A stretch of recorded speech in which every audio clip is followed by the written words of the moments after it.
संजानी जलसे में मानी पीटीआई को अडियाला जेल तोड़कर रिहा करवाने की धमकियां देने वाले पीटीआई रहनुमा गिरफ्तारियां शुरू होते ही चूहों की तरह बिल्लों में घुस गए हैं। इस्लामाबाद पुलिस की तरफ से शेर अफजल मरवत, शोएब शाहीन और बैरिस्टर गौहर को हिरासत में लिए जाने की फुटेज देखकर अंदाजा लगाया जा सकता है कि थाना और जेल जाने के खौफ से ये कागजी शेर कितने बौखलाए हुए थे। कप्तान के शेरनी जरताज गुल के बारे में इत्तलात ये है कि वो कार की पिछली सीट पर लेटकर पुलिस की निगाहों से बचकर फरार हुई। कई पीटीआई रहनुमा गिरफ्तारी से बचने के लिए वापस भागकर पार्लियामेंट बिल्डिंग में घुस गए।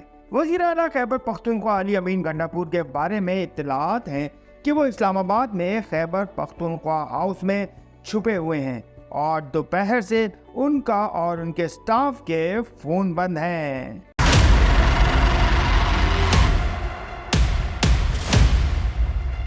ज़राए का दावा है कि संजानी जलसे में कानून की खिलाफवर्जी करने, कमिटमेंट तोड़ने, इश्तियाल अंगेज तकारीर और अवाम को रियासत के खिलाफ बगावत पर उकसाने के संगीन इल्जामात के तहत पीटीआई की पूरी क़यादत को इस बार तफसील से जेल यात्रा करवाई जाएगी। 8 सितंबर के जलसे के हवाले से इस्लामाबाद के 5 थानों में पीटीआई रहनुमाओं के खिलाफ कई एफआईआर दर्ज की जा चुकी हैं। इसलिए कहा जा रहा है कि एक केस में जमानत मंजूर होने पर दूसरे में गिरफ्तारी डाल दी जाएगी और पीटीआई क़यादत को अब अगले 6-7 माह तक किसी दूसरे जलसे से खिताब का मौका ही नहीं मिलेगा।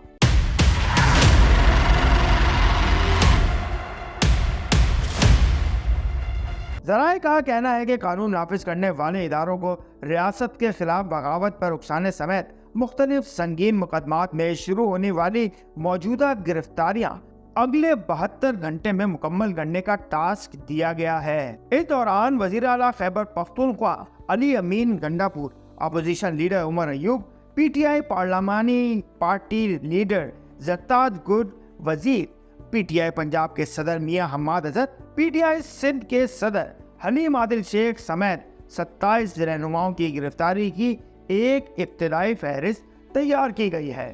ज़राए का कहना है कि ये बड़ा ऑपरेशन शुरू करने का फैसला आला तरीन सतह पर तफसीली गौर व कौस के बाद शुरू किया गया है और इस हवाले से ऐवान सदर से वज़ीर आज़म हाउस तक हुकूमती कैंप की तमाम जमातों की क़यादत ऑन बोर्ड है। M2M उर्दू, जुड़े रहें मिनट टू मिनट।